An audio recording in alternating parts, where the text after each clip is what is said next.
Assalamualaikum warahmatullahi wabarakatuh. Halo, jumpa lagi bersama saya Bahtiar Movie dalam channel 1000 Jalan. Baik Bapak Ibu, pada video kali ini admin akan memberikan update informasi terbaru, yaitu terkait isian di akun SSCSN masing-masing pelamar yang mendapatkan formasi di seleksi P3K Guru tahun 2022. Nah, jadi pastikan Bapak Ibu melakukan resum sebelum tanggal yang sudah ditetapkan oleh Kemendikbud, yaitu tanggal 13 November. Jadi maksimal 13 November Bapak Ibu sudah melakukan resum pendaftaran. Jika Bapak Ibu tidak melakukan resum pendaftaran, maka kemungkinan besar Bapak Ibu nantinya tidak akan bisa lanjut ke tahap pemberkasan dan lain sebagainya. Jadi seperti itu. Dan bagi Bapak Ibu yang masih belum melakukan resum, Bapak Ibu perhatikan ini untuk mengisi data-data di akun SSCSN masing-masing pelamar. Nah, kita lihat di sini Bapak Ibu. Nah, di sini admin akan memberikan panduan terkait pengisian data-data di portal SSCSN masing-masing pelamar.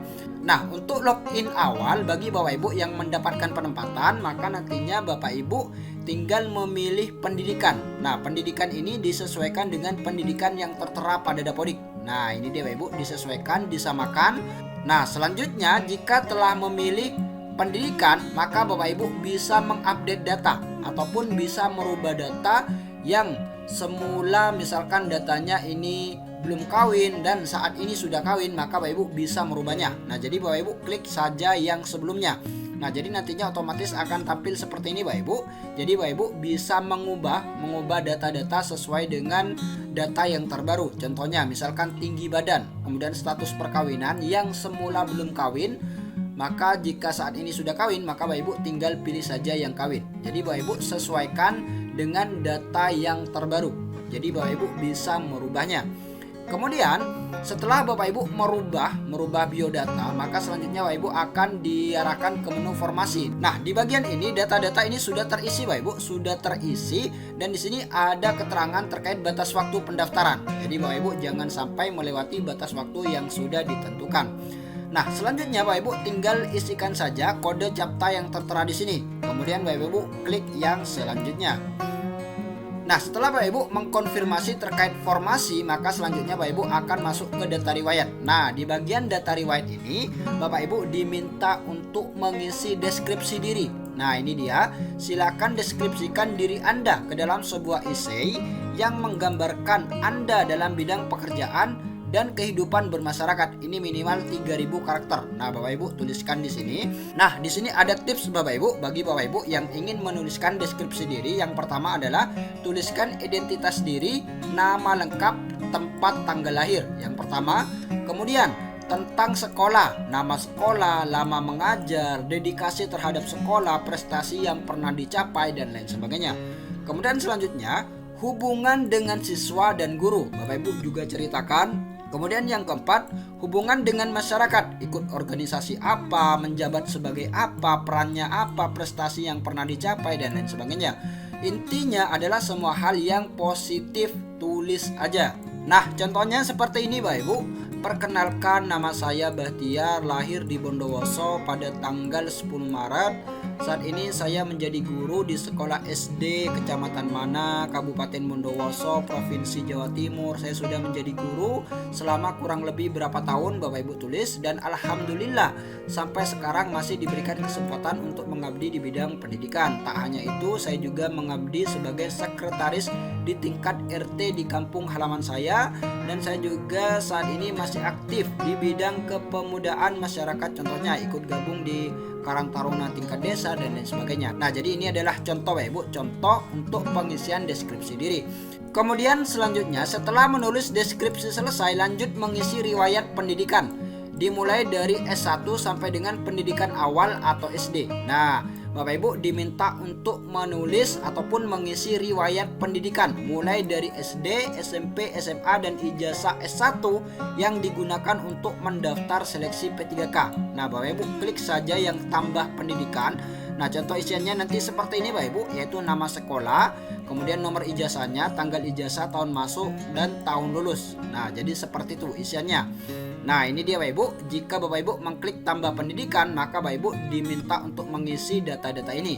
Nah, tingkat pendidikan misalkan Bapak Ibu mulai dari sarjana, misalkan S1, jurusannya apa, Bapak Ibu isi nama sekolah atau nama perguruan tingginya, kemudian tahun masuknya, tahun lulus, gelar depan, kemudian gelar belakang juga diisi, akreditasi, kemudian Bapak Ibu isi tempat universitasnya, kemudian nomor ijazah, kemudian tanggal ijazah, nama pejabat penandatanganan ijazah. Nah, ini adalah pejabat penandatanganan ijazah. Nah, di sini ada keterangannya.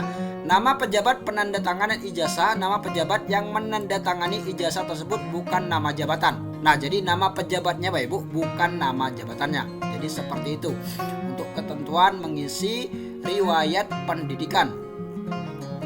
Kemudian setelah Bapak Ibu mengisi riwayat pendidikan, selanjutnya Bapak Ibu diminta untuk mengisi pengalaman kerja. Nah, di sini Bapak Ibu bisa tambahkan saja pengalaman kerja. Bapak Ibu tambah di bagian ini, tambah pekerjaan.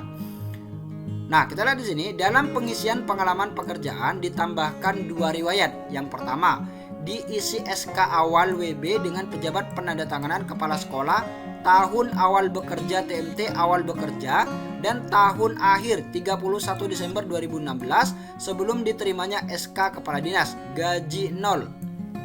Kemudian yang kedua, diisi SK kepala dinas dengan pejabat penandatanganan kepala dinas tahun awal bekerja 3 Januari 2017, tanggal SK kepala dinas, dan tahun terakhir 31 Desember 2022, gaji yang kita terima saat ini atau insentif. Nah, jadi seperti itu untuk ketentuan pengisian tambah pekerjaan. Nah, ini deh Ibu, ini adalah pengalaman bekerja. Dalam pengisian pengalaman pekerjaan tambahkan 2 riwayat. Nah, sudah admin sebutkan tadi, Bapak Ibu tinggal isikan saja sesuaikan dengan data yang ada. Instansi perusahaan, misalkan pemerintah Kabupaten Sukoharjo, kemudian jabatan, GTT, guru tidak tetap, tanggal mulai, tanggal selesai, dan lain sebagainya. Bapak Ibu sesuaikan dengan data yang ada. Kemudian selanjutnya Bapak Ibu diminta untuk mengisi riwayat organisasi kursus pengembangan profesi. Nah, ini tidak wajib Bapak Ibu, tidak wajib. Jika Bapak Ibu memiliki riwayat organisasi, maka Bapak Ibu tinggal isikan saja. Dan misalkan Bapak Ibu tidak memiliki riwayat organisasi, kursus ataupun pengembangan profesi, maka Bapak Ibu klik saja yang selanjutnya. Nah, selanjutnya Bapak Ibu di bagian unggah dokumen. Nah, di sini ada ketentuan Bapak Ibu. Jenis dokumen tidak perlu diunggah, namun lihat. Semua harus dilihat, dibuka satu persatu. Nah, jadi untuk pelamar prioritas 1 ini otomatis sudah tersimpan Bapak Ibu, sudah tersimpan, yaitu menggunakan data-data yang diseleksi P3K tahun lalu. Jadi Bapak Ibu langsung saja klik yang lihat untuk mengecek. Bapak Ibu lihat satu persatu. Jika sudah benar, maka Bapak Ibu langsung saja klik yang selanjutnya. Nah, selanjutnya Bapak Ibu akan diarahkan ke bagian resume. Nah, di bagian resume ini Bapak Ibu diminta untuk mencentang ataupun menceklis semua resume dan dicek isian semua data jika sudah benar. Nah, ini dia Bapak Ibu. Bapak Ibu langsung saja centang di bagian ini. Di bagian kotak yang kecil ini Bapak Ibu klik centang semua. Kemudian pastikan dokumen yang diunggah sudah benar. Nah, di sini ada pemberitahuan, kemudian petunjuk mengenai resume. Bapak Ibu centang di bagian ini. Kemudian pastikan setiap tanda centang di atas sudah tercentang. Nah, jadi pastikan semuanya tercentang Bapak Ibu ataupun terchecklist. Dan jika sudah selesai, maka Bapak Ibu langsung saja klik yang selanjutnya.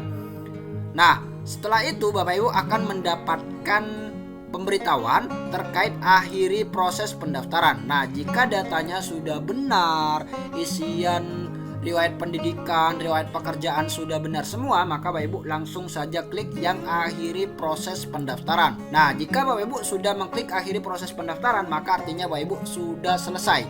Jadi Bapak Ibu tinggal menunggu pengumuman dari Panselnas, yang mana nantinya Bapak Ibu akan melakukan pengisian DRH terkait pemberkasan bagi pelamar P1 yang mendapatkan formasi. Nah, jadi seperti itu ketentuan bagi pelamar P1 dalam melakukan resume pendaftaran di portal sscsnbkn.go.id.